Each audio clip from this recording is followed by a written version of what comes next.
Alors, les instructions LMD. Alors, les instructions LMD, on a dit, alors pour les instructions, on a dit il y a insert, update, delete et merge. Donc, on va commencer par un exemple. Alors, par un exemple de insert, et on va alors essayer d'insérer ces deux lignes pour la table client et ces deux lignes pour la table compte. C'est-à-dire, on va supposer le scénario qu'on a dit. Un client va se présenter, c'est le client 10.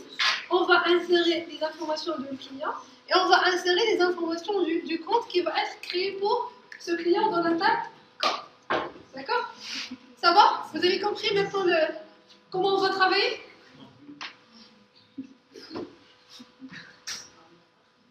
C'est bon, vous êtes connectés avec nous?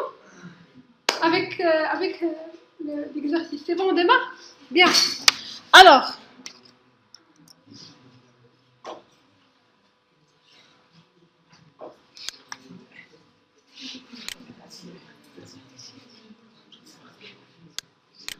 pour cela, donc je vais refaire ce qu'on voulait vous montrer tout à l'heure pour créer le dossier, le chemin, d'accord, pour sauvegarder le travail.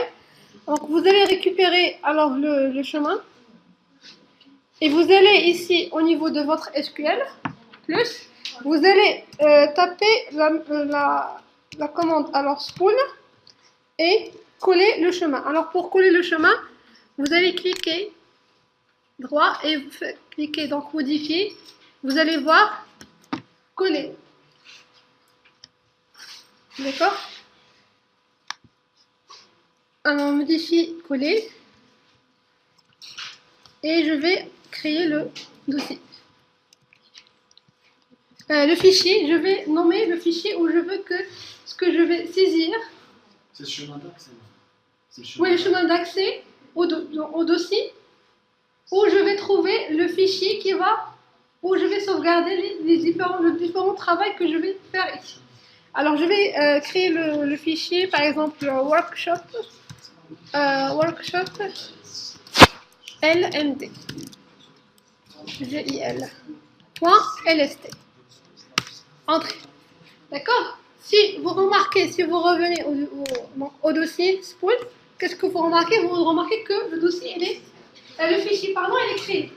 Mais si vous entrez, donc si vous faites après, lorsqu'on va faire des commandes, lorsque vous allez accéder, vous allez trouver que le dossier il est vide. Alors, voilà, pour exporter ce que vous faites dans le fichier, il faut faire à la fin spool off. Bien. Alors maintenant, on revient à notre exemple. Alors on a dit maintenant on veut insérer l'employé, donc la ligne de le premier client qui est le numéro ici c'est date de naissance. Alors qui est 10 et client 10 par exemple. D'accord? Alors pour faire ça, alors on a dit on va utiliser l'instruction LMD.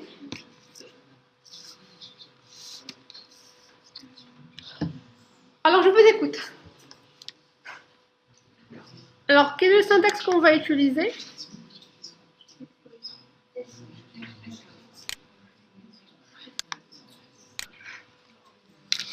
Qu'est-ce qu'on va utiliser? Alors tout d'abord donc desk client pour voir. C'est client 2, c'est ça? Oui. Alors maintenant on va insérer premier client.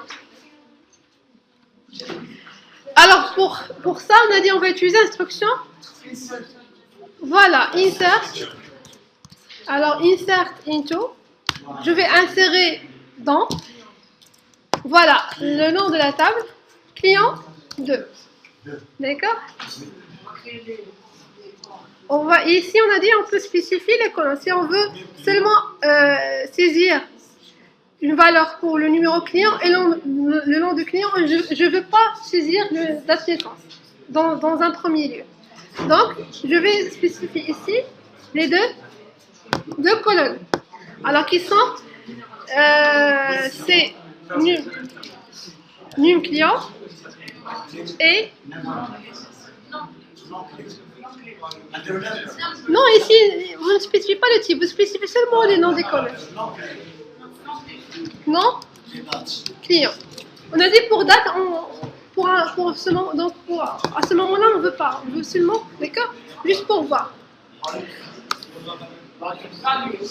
Voilà, values. Et dans values, entre parenthèses, et 10 égale à 10 égale à 20. 10 clients égale à 10. Oui. Alors, new client 10 et on a dit pour le change caractère, c'est entre 5 codes. D'accord, client 10. Voilà. D'accord? C'est pour commentaire.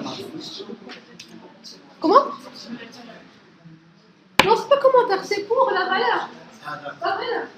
Parce qu'on veut intéresser cette valeur. C'est qui là? D'accord? Alors, c'est-à-dire. Eh oh. Alors, c'est-à-dire que. Alors, ici, on exécute.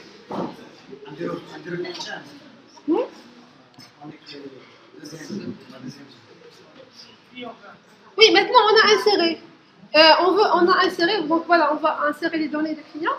Maintenant, on va créer le compte. On va insérer les comptes pour ce client-là.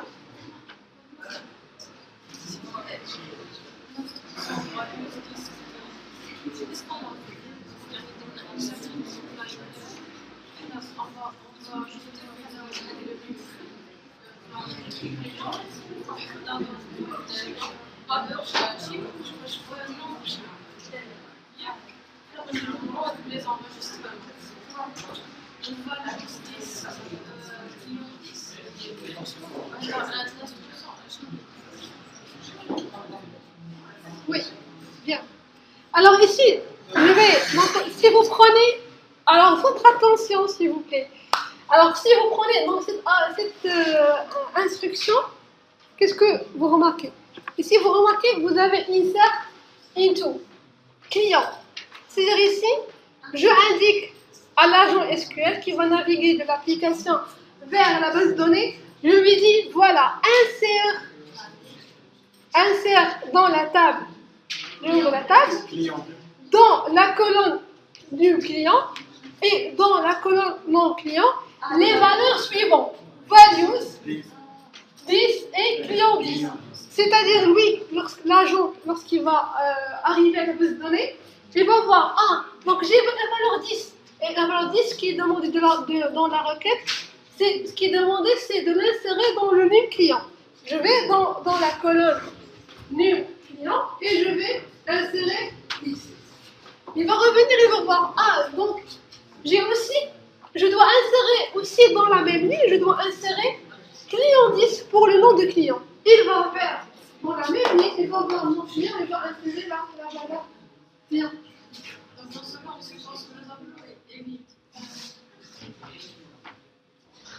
Dès le début, avant de l'avoir fait.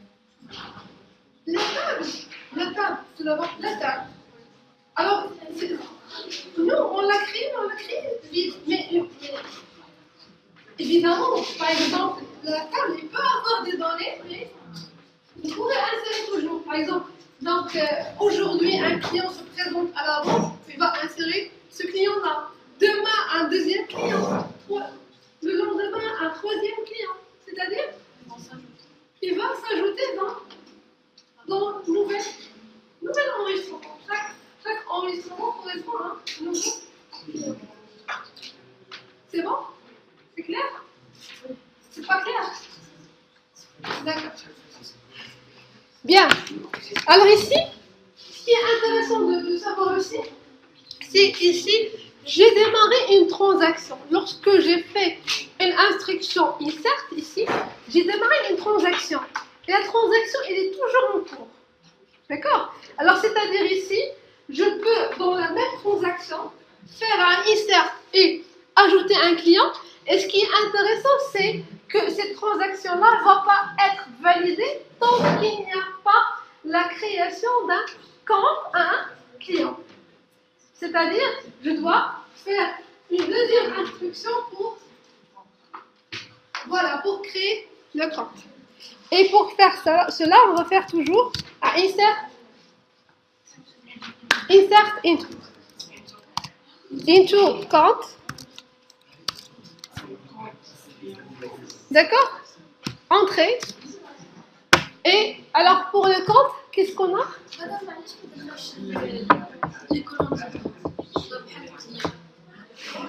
Alors juste pour tester, parce qu'on a dit dans insert, il y a plusieurs façons à faire.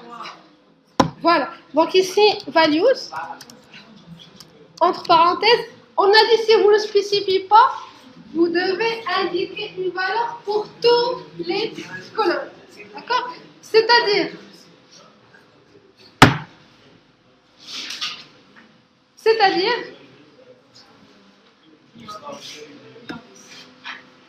et donc ici on a spécifié un number, c'est ça? C'est un type number, c'est-à-dire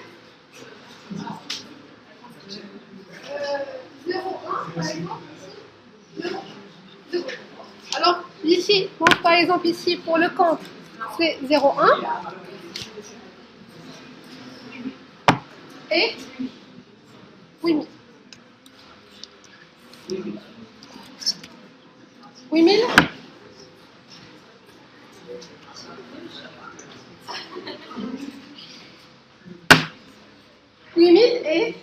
et alors pour la date, on a dit pour la date, on va supposer que c'est la date système.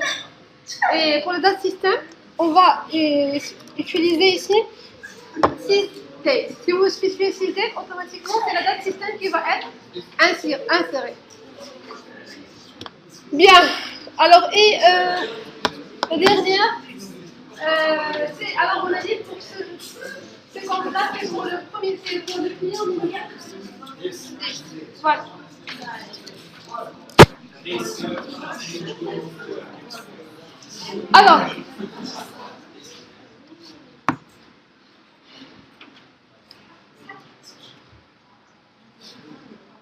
Alors ici, on va exécuter.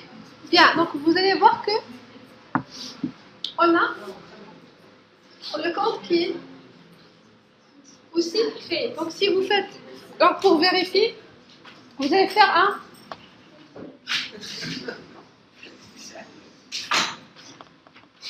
je sais pas, est-ce que je sais pas.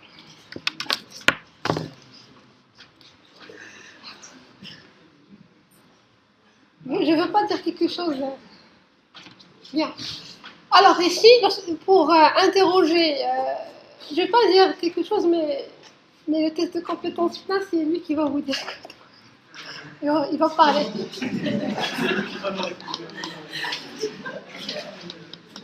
Bien. Alors ici, pour interroger la table, vous allez faire un, pour voir, pour s'assurer est-ce que la ligne elle est bien enregistrée dans la table, vous allez faire un.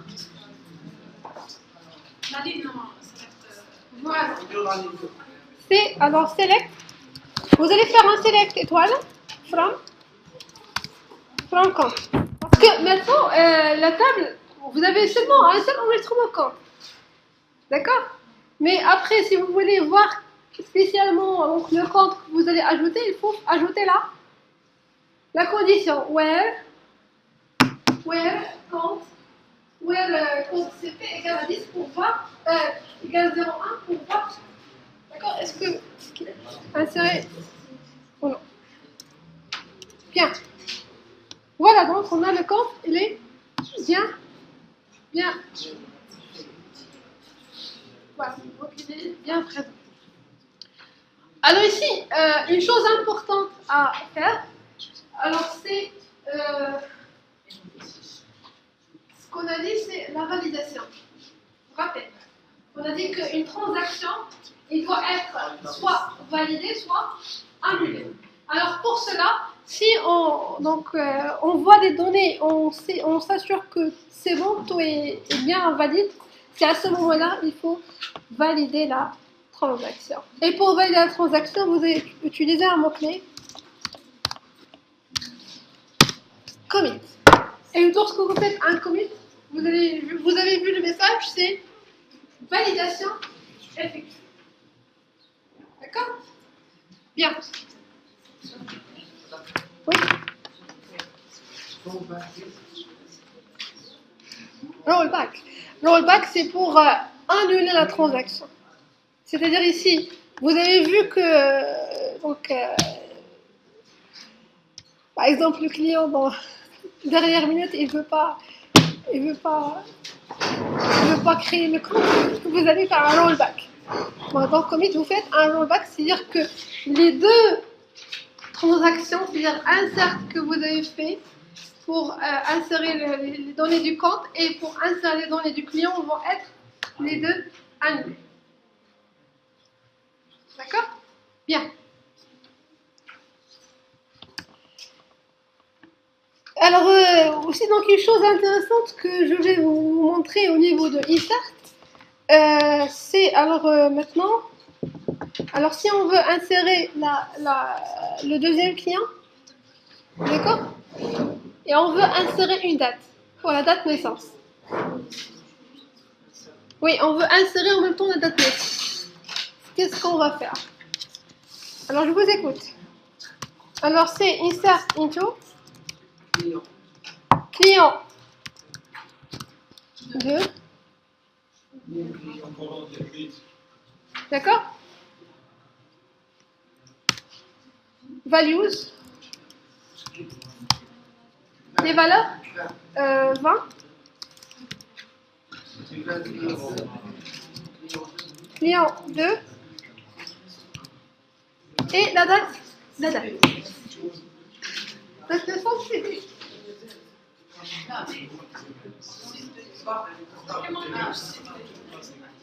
c'est ça. Parce qu'ici, c'est la date naissance.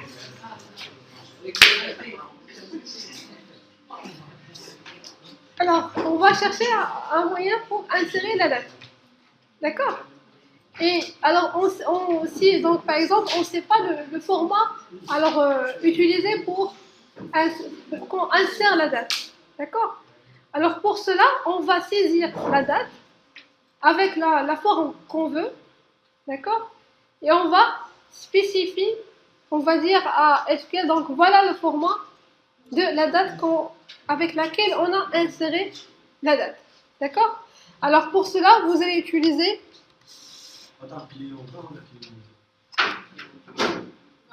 Client 2. Client 2. On l'a nommé. Ah, donc il y a... Oui, vous pouvez faire. Pour être dans les nombres, avec les nombres, c'est ça? Oui. Alors ici, vous allez dire par exemple dans la date c'est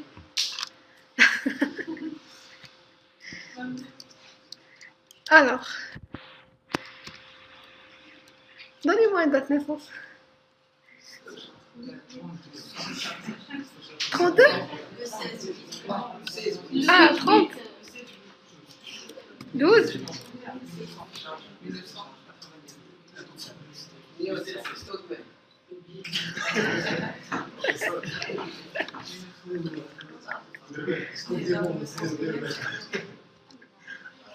Alors 2000.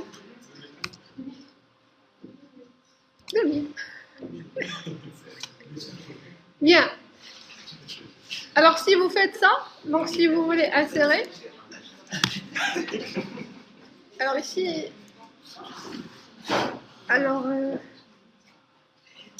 oui, on a...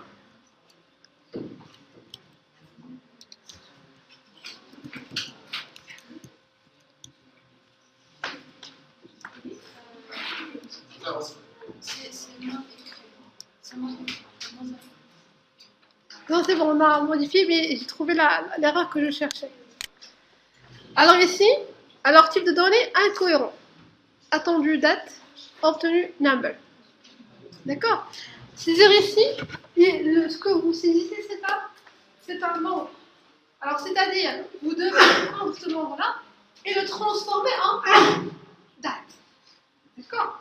Pour faire ça, vous allez utiliser une fonction mononyme qui est to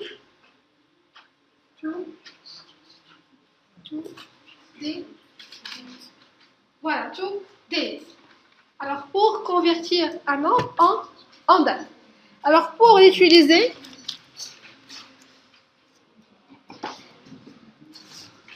alors vous allez faire, donc ici, ici vous allez faire to date, et entre parenthèses, donc entre simple cote, vous allez spécifier la date, d'accord? Et donc virgule, ici vous allez spécifier, vous allez expliquer cette date-là, d'accord? Et pour l'expliquer, alors vous allez, donc qu'est-ce que vous avez? Vous avez alors day, après day, vous avez M, et après vous avez alors R, d'accord? Ah oui, il manque apostrophe ici.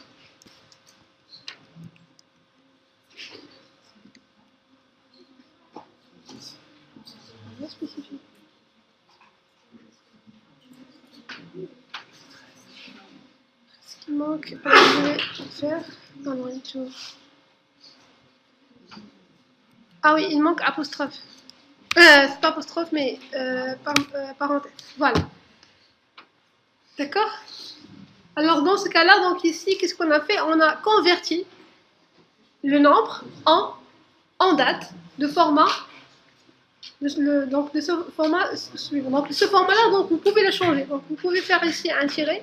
Vous pouvez faire le mois, par exemple, écrit en chaîne de caractères. D'accord? Donc vous pouvez faire ça, juste il faut. Donc je vais vous envoyer après un document où vous allez trouver donc le format de date spécifique à chaque affichage que vous voulez. D'accord? Bien, alors maintenant, pour valider, on a dit, vous faites un promise. Voilà. Bien, alors après, donc c'est bon pour l'instruction insert? C'est clair? Bien. Alors maintenant, on va voir l'instruction update. C'est-à-dire que, alors on veut modifier, comme on a expliqué tout à l'heure, on veut modifier le solde par 13 000. C'est-à-dire que, alors, on veut faire un versement. Donc un versement dans ce compte, dans ce premier compte, et on veut donc modifier le solde pour prendre en considération le versement effectué. D'accord? Alors pour cela, qu'est-ce qu'on va faire? Alors je vous écoute. Alors update, voilà. Donc update, on va modifier. Alors quelle table? Donc il faut spécifier la table. Update compte. D'accord? Et qu'est-ce qu'on veut modifier? Voilà le solde, c'est-à-dire qu'on va spécifier 7. Je modifie la colonne solde égale à 13 000. D'accord? Et où je vais faire cette modification-là?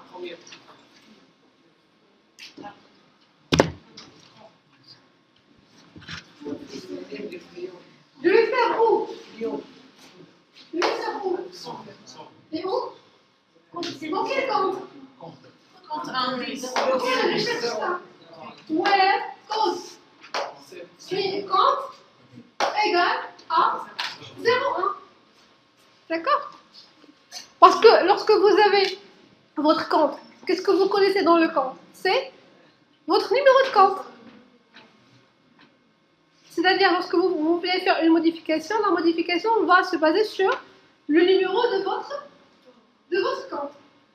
Alors, c'est-à-dire ici, where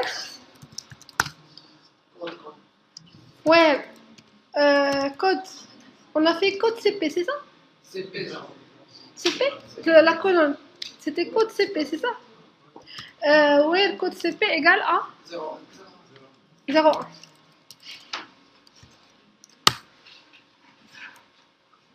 Alors on a Identificateur, non, valide. Alors je vais faire un desk compte. Alors compte 1. Code CP.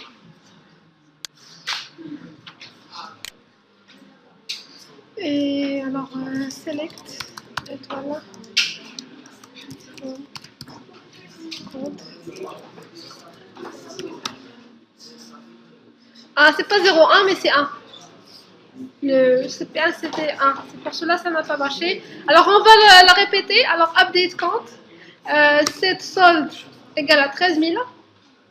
Where code CP égale à 1. Voilà, qu'est-ce que vous remarquez? Une ligne mise à jour. Maintenant, si vous refaites le select qu'on a fait tout à l'heure, select étoile from count, vous remarquez la valeur de le nouveau sol qui est 13. Voilà.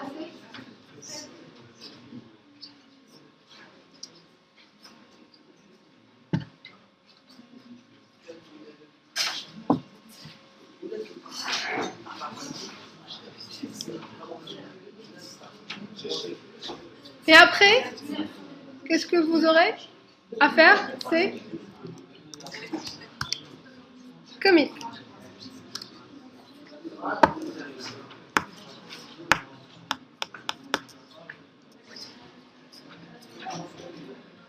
Je vais refaire la même instruction tout à l'heure.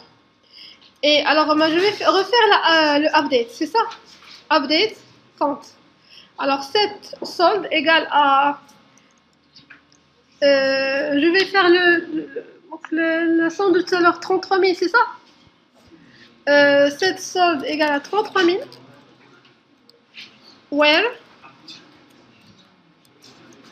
Alors, where? Code CP égale à 1. Donc, j'ai fait la mise à jour. D'accord? Maintenant, je vais connecter un autre utilisateur.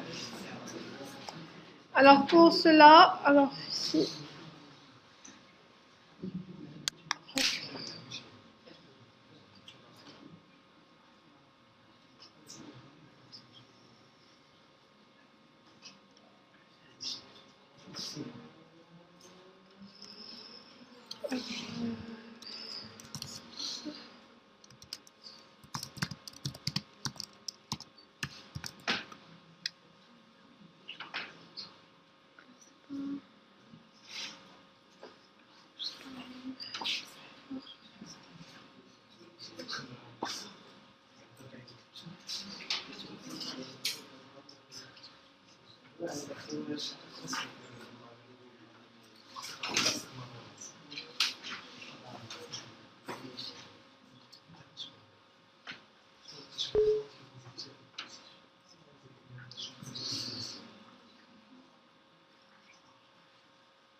Voilà, donc je vais connecter à notre utilisateur, d'accord?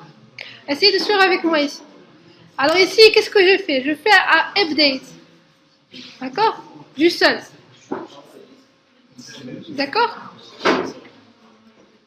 Alors ici, un autre utilisateur va faire un deuxième, donc on va faire un update, va essayer de faire un update sur le même compte. D'accord? Alors pour cela, donc qu'est-ce qu'il va faire? Il va faire un insert, update, c'est ça? Alors update, la même requête. Alors update, update. Alors, update hr.compte, parce que la table, elle est dans le compte de hr. C'est pour cela, notre utilisateur, il doit faire hr. Le nom de la table pour accéder à la table. D'accord?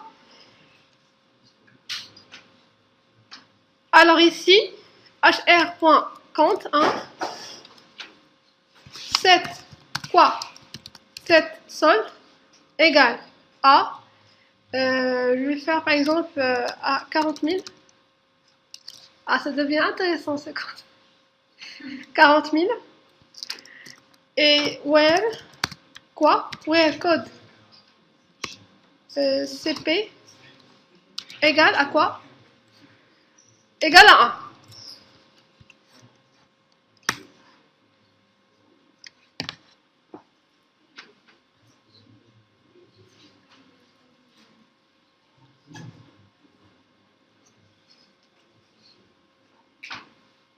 C'est passé.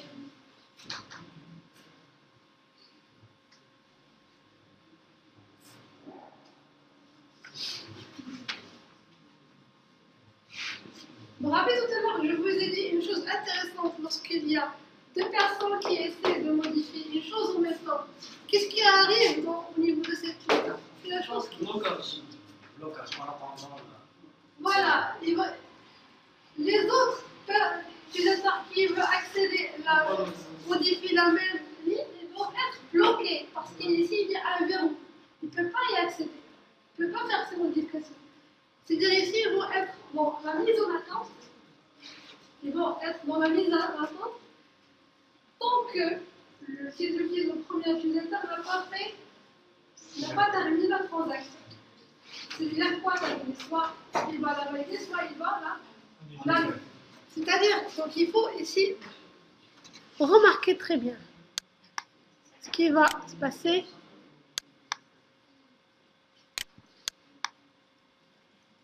Remarquez très bien lorsque je vais faire ici un rollback. C'est-à-dire quoi un rollback? Annule. Maintenant,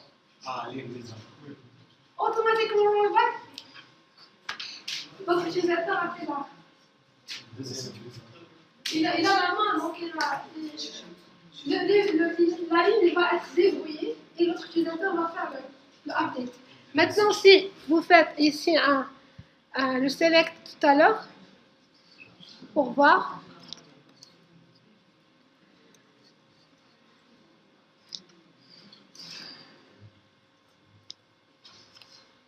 qu'est-ce que vous remarquez?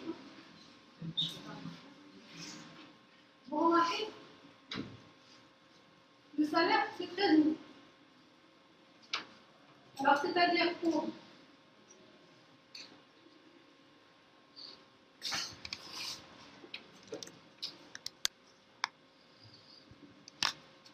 C'est-à-dire quoi ici?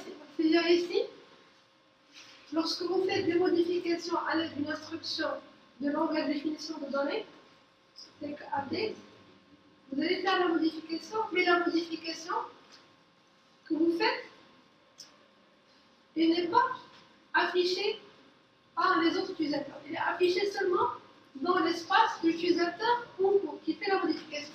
Parce que ici, si vous faites, remarquez ici, si donc l'utilisateur HR, il a annulé. C'est-à-dire, il voit la valeur qui était avant, qui était 13 000, vous vous rappelez. Maintenant, si cet utilisateur-là, il fait un select étoile from hr.compte 1, que vous remarquez.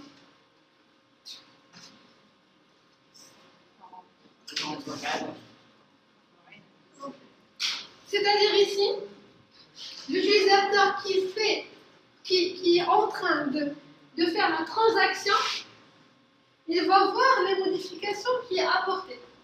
D'accord? Et les autres utilisateurs qui sont en consultation, ils voient les valeurs les valeurs qui précédaient la modification. Maintenant, pour que tous les utilisateurs 40 000, le nouveau seuil, cet utilisateur, qu'est-ce qu'il doit faire?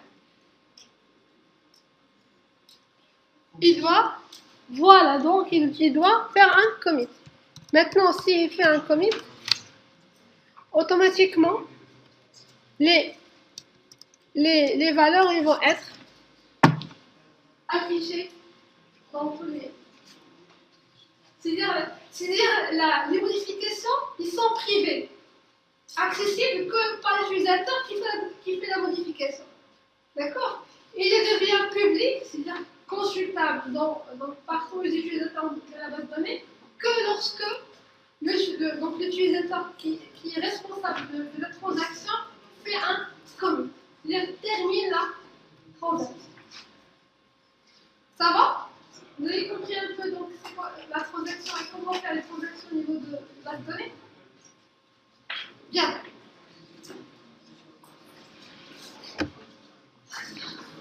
Maintenant, ce qui reste au niveau des instructions LMD, c'est la dernière instruction qu'on va voir, c'est l'instruction. Quelle instruction?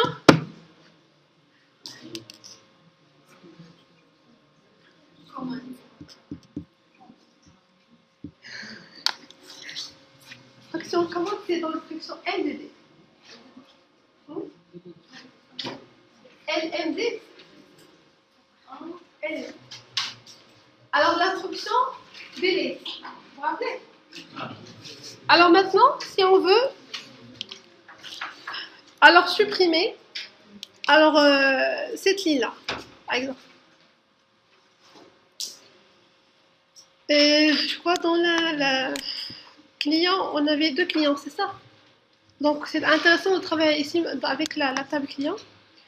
Alors ici, client, alors pour supprimer, vous allez utiliser l'instruction delete from quelle table? Vous allez spécifier le nom de la table client 2. Si vous faites point virgule, vous exécutez toutes les lignes de la table client vont être supprimées. D'accord? Alors pour notre cas, par exemple, on veut supprimer que le premier client. Alors pour aboutir à ça, qu'est-ce que vous allez faire? Vous allez ensemble 10.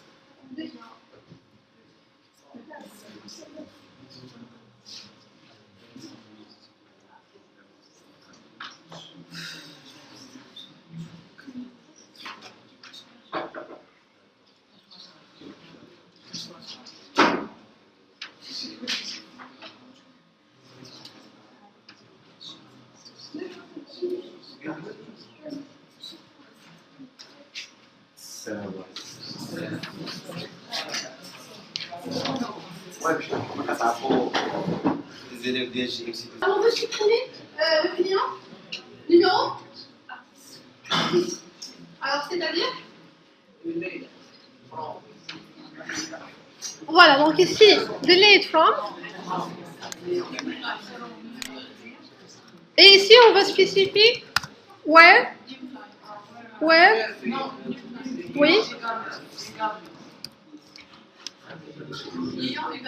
Je me rappelle pas, est-ce qu'on a fait 10 ou bien 0? 10.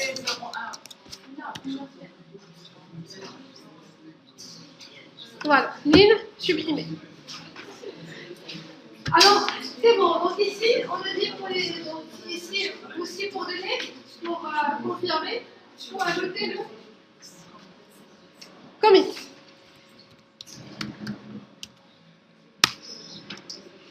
Et dans ce cas-là, donc vous avez la ligne est bien donc bien supprimée. Si vous interrogez, vous allez trouver que la ligne n'existe pas. Alors si vous analysez la requête, si vous faites seulement delete from client point virgule, vous allez tomber dans le même principe de trinket. C'est-à-dire que vous allez vider toutes les lignes, mais sauf si, qu'est-ce qu'on a dit? Le high watermark, au niveau, ce qu'on appelle donc le verbe de delay. Donc lorsque vous buvez le lait, vous gardez la trace. C'est-à-dire, non. C'est-à-dire que le délai va supprimer les données, mais l'espace mémoire alloué à ces données-là, il va exister encore, va rester encore au niveau de la base de données. Mais lorsque vous faites un track-it, c'est-à-dire même l'espace mémoire alloué, il va être vidé. D'accord? Ça va? Alors donc maintenant je vois que ça va. Et alors puisque donc il ne faut pas oublier une chose, c'est spool off. Bien, alors maintenant si vous faites le spool off, si donc vous partez vers le dossier, vous allez trouver tout ce qu'on a fait, il est stocké au niveau de